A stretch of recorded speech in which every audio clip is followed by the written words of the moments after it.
香港致力發展旅遊業，為旅遊、酒店及活動策劃行業帶嚟廣闊前景。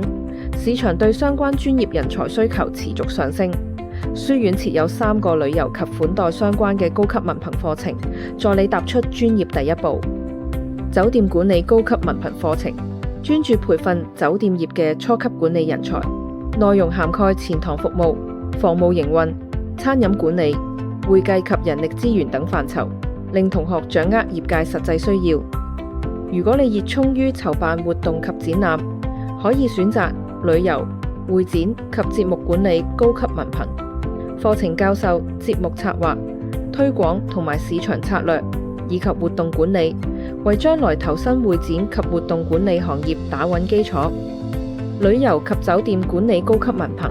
適合對旅遊及酒店2大專業範疇均有興趣嘅同學，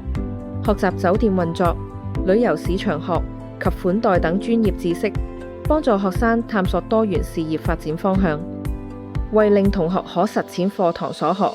書院特別設有酒店管理培訓中心，配備完善嘅酒店模擬設施，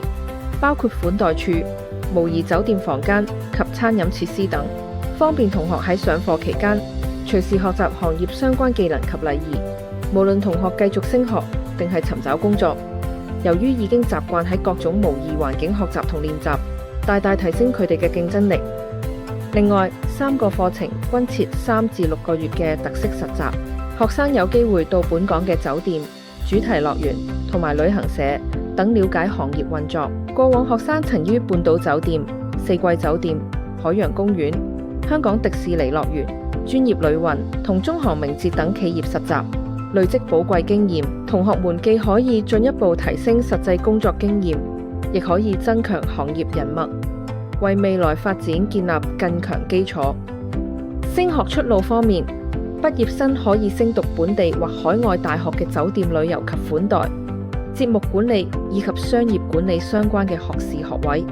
包括香港理工大學嘅酒店及旅遊管理榮譽理學士組合課程，為投身相關專業做好準備。3個課程均獲納入政府指定專業或界別課程資助計劃 SSSDP， 入讀課程嘅本地學生可獲學費減免。歡迎有志喺旅遊與款待行業發展嘅同學報讀呢啲課程。